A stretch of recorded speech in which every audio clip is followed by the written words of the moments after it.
آج ہم مدنی انقلاب میں کیا لائے ہیں، آئیے کچھ جھلکیاں دیکھتے ہیں۔ بد مذہبوں کی محافل و مجالس میں بیٹھ کر ان کی معیت کی بدولت دل کی زمین بانجھ پڑ جاتی ہے۔ صحبت بد کی نحوست سے حقیقت و حقانیت کی فصل نہیں اگتی۔ بنجر و ویران دل پر کبھی پردہ حقیقت منکشف نہیں ہوتا کہ اجل آ پہنچتی ہے۔ دعوت اسلامی کے مشک بار مدنی ماحول نے بد مذہبیت کی تاریکیوں میں روشن منارے کا کام کیا کہ بھٹکے ہوں کو راہ مل گئی، حلاوت ایمان سے محروموں کو لذت ایمان نصیب ہو گئی۔ ہمارے معاشرے کے اندر بہت ساری چیزیں خراب پائی جاتی ہیں۔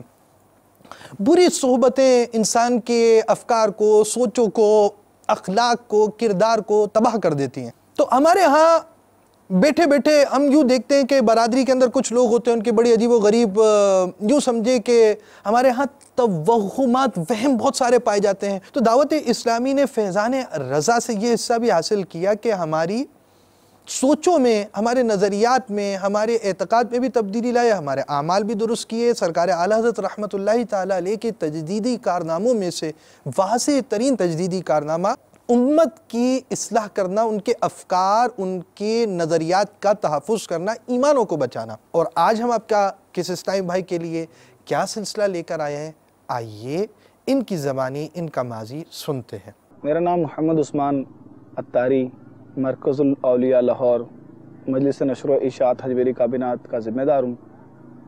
دعوت اسلامی کے ماحول میں آنے سے پہلے میرا ایسے لوگوں کے ساتھ تعلق تھا۔ پیارے آقا صلی اللہ تعالیٰ علیہ وسلم، انبیاء علیہ السلام اور یہ اولیاء عظام کے بارے میں جو ان کے عقائد، وہ کچھ اس طرح کے کہ ان کا ادب، احترام بس ایک بڑے بھائی کی طرح ہوتا ہے۔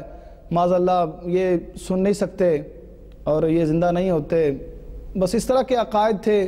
اور میرا ان کے ساتھ تعلق تھا، اور میرا بھی چونکہ ان کے ساتھ رہ کے چونکہ انہی میں پیدا ہوا ہوں، ہمارا وہ سارا خاندان اس وقت تو وہی تھا، اور سارے کے عقائد خاندان میں جو بھی لوگ تھے وہ اس طرح کا نظریہ رکھتے تھے۔ اب میں جب وہ چیز دیکھتا ہوں کہ میں پہلے کیا تھا، اور میرا جسم کانپتا ہے کہ معاذ اللہ نبی کے بارے میں کیسے کیسے تاثرات، کیسے کیسے الفاظات، جب میں ماضی کی طرف اپنا دھیان کرتا ہوں تو میرا جسم کانپ اٹھتا ہے کہ میں معاذ اللہ کیا کرتا تھا، کیا کہتا تھا۔ اور پورے اسکول کے ساتھ ساتھ پورے محلے میں ان کا ایک نام تھا کہ جس کو عثمان خان لڑکا ہے، جو کہ اس کا کریکٹر ایسا ہے کہ بس یہ بڑا شیطان قسم کا ہے بھی خان، اور یہ بائک بڑی تیز سے چلاتا تھا، سب کوئی ایک عجیب سا پریشر ہوتا تھا اس کے نام کا۔ میں اتنا بدنام ہو گیا تھا اسکول میں کہ جب بھی کسی بچے کا کوئی چیز گم ہوتی یا کسی کا سر پھٹتا تو ہمارے جو پرنسپل صاحب تھے وہ آفس میں بیٹھ کے کہہ دیتے تھے کہ یار یہ عثمان کا کام ہے،